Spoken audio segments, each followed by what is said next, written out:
Les savants ne vont pas résolver d'un coup toutes les difficultés de notre société, mais ils apportent la clarté nécessaire pour qu'on puisse faire de meilleurs choix. Hello Abari, je suis Sarah Tim, doctorante en biotechnologie végétale, poétesse, entrepreneur social et j'ai le plaisir ce soir de parler de ma tribune intitulée Reconnecter le Cameroun des politiques et le Cameroun des savoirs, une urgence historique à l'aube de l'élection présidentielle. Merci.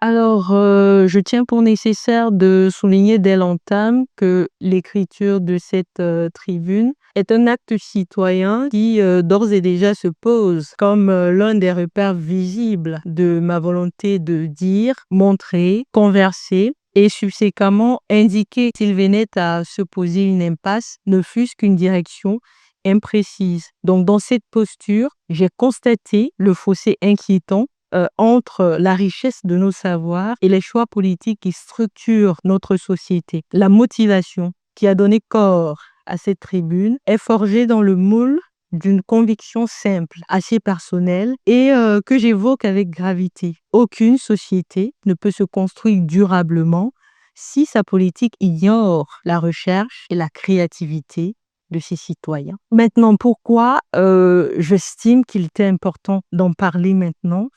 Pour 3 raisons principales. La première, c'est que nous sommes dans un moment doublement décisif parce que l'élection présidentielle approche et ce moment sert souvent de trame où se redessinent les futures orientations de notre pays. À côté, nous avons une majorité, une écrasante majorité de Camerounaises et de Camerounais qui ont fondé de gros espoirs sur ce rendez-vous parce qu'ils espèrent une nouvelle ère qui va relever leur cadre et conditions de vie. Donc, ils attendent avec ferveur.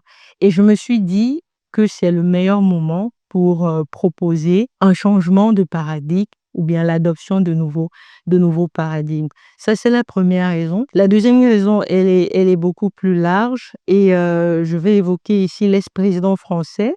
Donc, je ne l'évoque pas par complaisance, mais il a dit quelque chose d'intéressant dans son livre Le temps des combats concernant l'Afrique. Il a dit, je cite, « Si l'axe du monde devait muter une nouvelle fois, il y a fort à parier que cela profiterait à l'Afrique qui, dans moins de 30 ans, comptera 2,5 milliards d'habitants contre 1,3 milliard d'habitants aujourd'hui. » Donc, je ne suis pas sûre qu'il disait avec fierté. Je crois que la véracité des prédictions démographiques faites bien avant par l'ONU et d'autres organisations ne lui ont